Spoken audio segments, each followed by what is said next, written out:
kasih Cikgu Sari dan Cikgu Sari baru berlepas daripada Melaka ya, on the way ya, orang kuat kita. Dan terima kasih kepada semua yang dapat hadir bersama pada hari ini.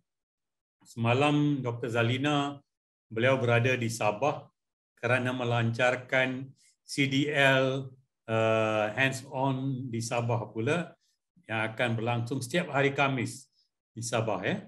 So satu tambahan kepada apa yang kita buat untuk di bawah program Cikgu Bantu Cikgu.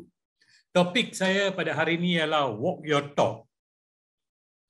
Walk your talk ni kita selalu dengar orang sebut. We must walk your talk. Atau kalau orang bahasa pasarnya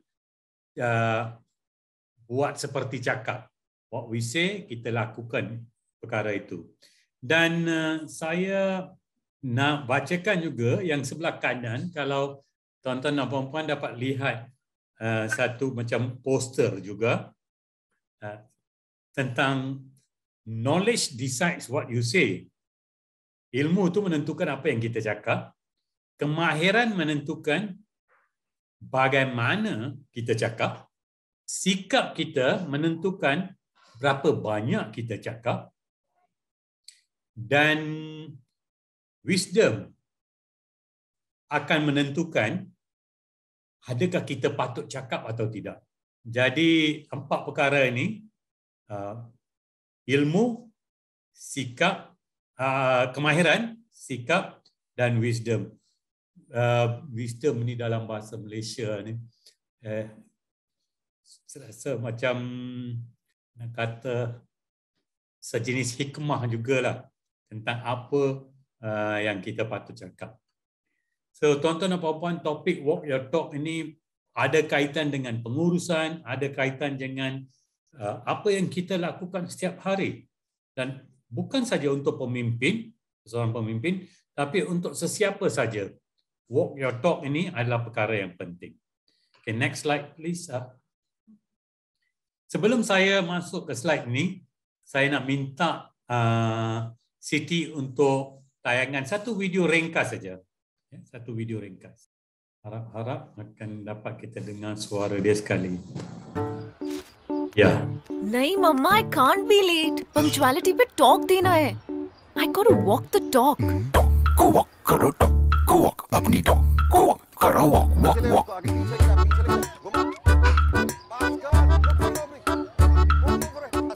Go walk, करो talk.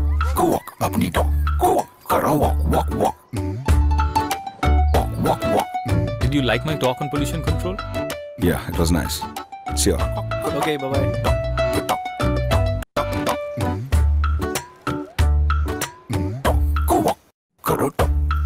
अपनी talk, go walk, करो walk, walk, walk.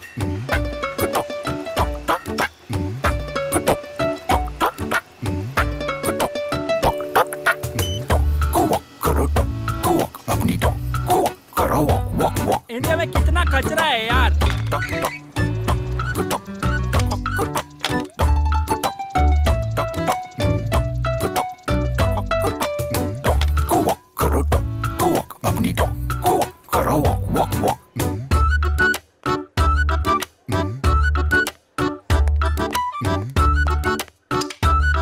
आइए ना ma'am. No.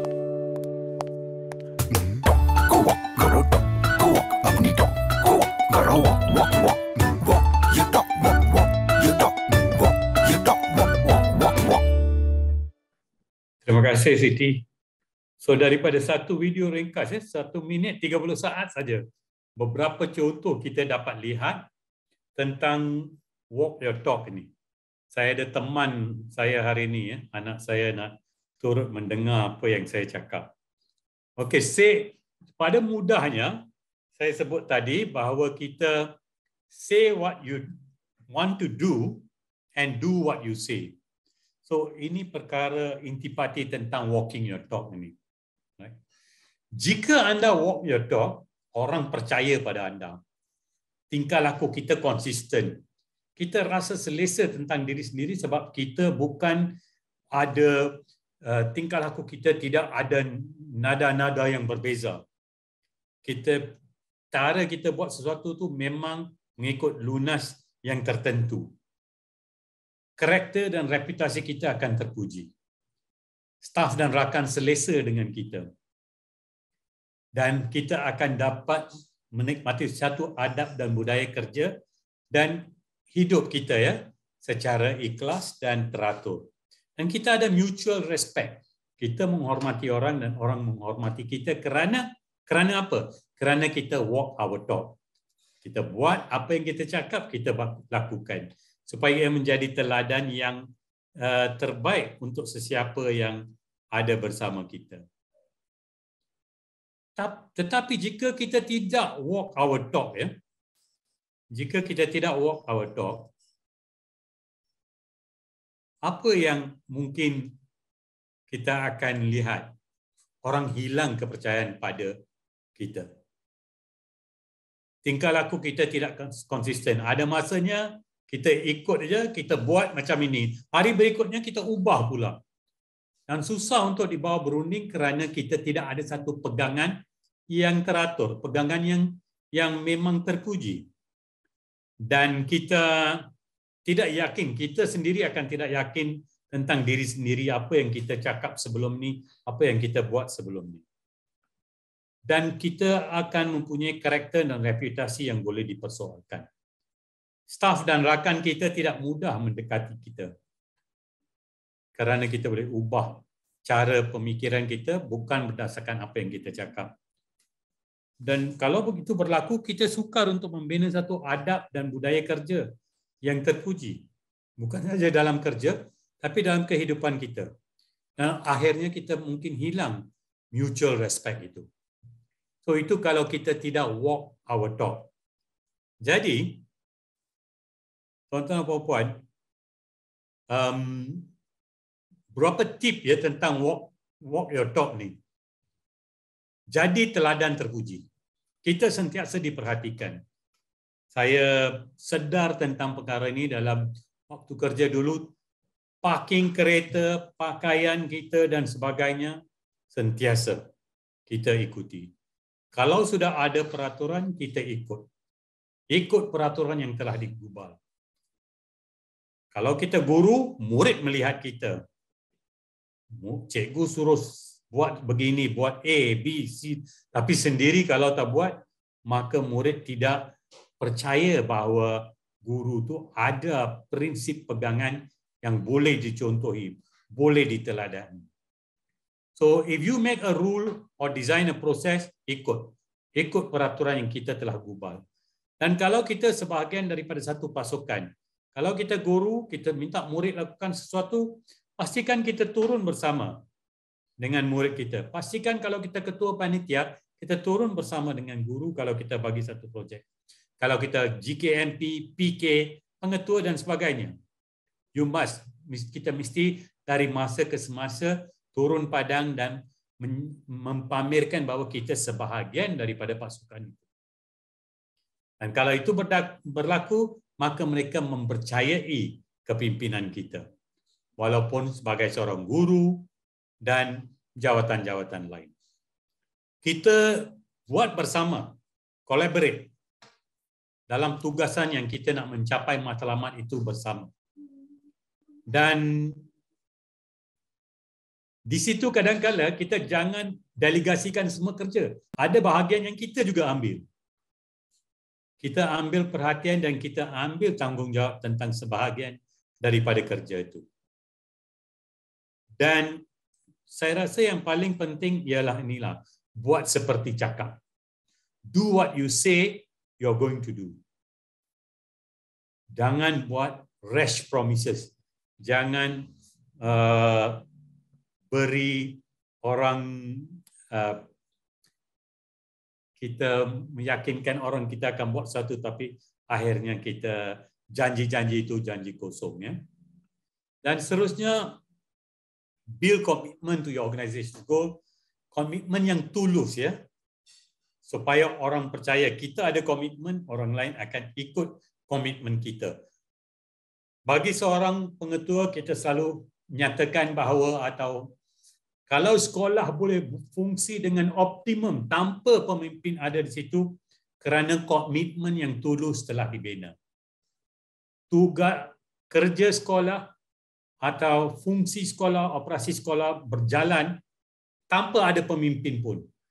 Itu menunjukkan bahawa kepimpinan atau walk your talk ini sebenarnya telah terbenam dalam sanubari semua warga sekolah maupun daripada murid sehingga kepada guru dan pihak kepimpinan dan juga staf pekerja kita yang lain. So, bina komitmen ini secara tulus. Dan kita jangan ada satu arah atau satu saluran komunikasi saja. Banyak masa sudah berubah sekarang. Saya selalu sebut bahawa dahulu daripada revolusi industri kita masuk ke revolusi informasi. Daripada revolusi informasi kita masuk ke revolusi emosi. Di dalam revolusi emosi ini cara komunikasi itu sudah berubah. Kita mesti individu yang mudah didekati, senang didekati. Bukan orang atau staf kita atau rakan kita jauhkan diri daripada kita. So, bina pelbagai cara komunikasi ini, orang kata pintu saya sentiasa terbuka. Pastikan kalau kita cakap pintu kita sentiasa terbuka, maka ia terbuka, people can walk in, tidak ada terlalu banyak hierarki, tidak ada terlalu banyak protokol kalau kita nak ke depan. Penghormatan itu ada. Tetapi tata cara kita akhirnya nak lakukan sesuatu. Maka kita sediakan saluran komunikasi. Saya cukup percaya dalam perkara nombor 7 ini. Saya sentiasa menyatakan masa kerja dulu, saya kata, kalau staf nak jumpa, saya sedia menunggu sampai 7 malam pun, tak apa. Yang penting, I want to be there for you. Supaya kerja kita dapat dilaksanakan.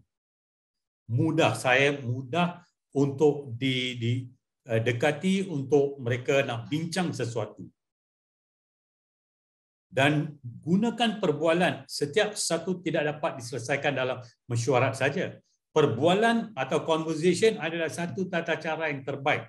Conversation yang strategik untuk mencapai sesuatu matlamat. Dan yang terakhir, kalaulah pemimpin yang juga ada tidak walk their talk, maka mereka mesti beri maklum balas di antara mereka sendiri. Kalau ada seorang fikir atau siapa pun lah datang lewat, kalau guru nak bagi tahu mungkin rasa tak selesa. So sepatutnya fikir yang lain boleh bagi tahu dia, kita ada peraturan ni. Saudara atau saudari kena pastikan dapat mengikut waktu yang peraturan yang kita sudah ada. Peraturan adalah untuk semua, bukan untuk seorang saja. So tuan-tuan dan puan-puan, walk your talk ini banyak kali kita gunakan ungkapan itu, tetapi maknanya cukup mendalam dan kita harus menghayati perkara ini. Dan kalau anda seorang pemimpin, maka lebihlah anda atau kita harus sentiasa menghayati perkara ini, bahawa adakah kita walk our talk. Walk our talk ini daripada A sampai Z. Bukan tentang kerja saja, tapi tentang setiap aspek. Bahasa yang kita gunakan pun. Kalau kita katakan bahasa kita mesti ada adab, pastikan kita cakap dengan adab yang terpuji. Last slide please. So tuan-tuan dan puan-puan, seperti biasa kita tahu bahawa saya akhiri slot saya bahawa buku adalah beban latihan untuk minda. Kalau kita nak menguatkan otot, kita pergi ke gym. Tapi kalau kita nak meningkatkan ilmu yang ada pada kita, maka kita buatlah rujukan kepada buku, daripada internet, daripada makalah, jurnal dan sebagainya. Apa jua pun. Ilmu itu adalah penting untuk perkembangan minda kita. Dan apa jua tajuk, kalau kita teliti, sememangnya di luar sana ada buku tentang tajuk itu. Untuk walk your talk ini pun ada banyak buku tentang tajuk ini. Dan akhir sekali, if a child can't learn the way we teach, maybe we should teach the way they learn. So itu saja daripada saya, Cikgu Sari. Terima kasih untuk hari Jumaat ni. Hope you have a nice weekend, everyone. Thank you. Alright, thank you Dr. Mahendra. Okay, so kita harapkan hari ini perkongsian daripada Datuk Cikgu Sari, sorry saya mencela. Saya nak minta kalau Siti boleh tunjukkan sekali lagi untuk 1 minit 30 saat video tu yang join lewat tadi sedikit.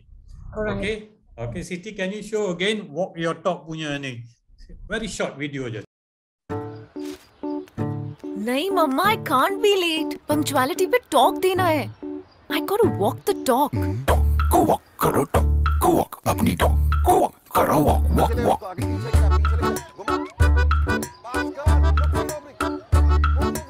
Talk, go walk, karo talk, go walk, apni talk, go walk, karo walk, walk, walk. Walk, walk, walk. Did you like my talk on pollution control? Yeah, it was nice. See ya. Okay, bye-bye.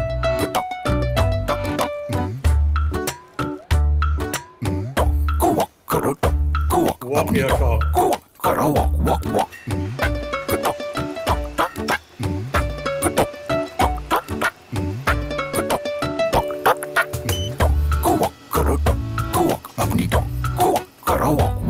India में कितना कचरा है यार।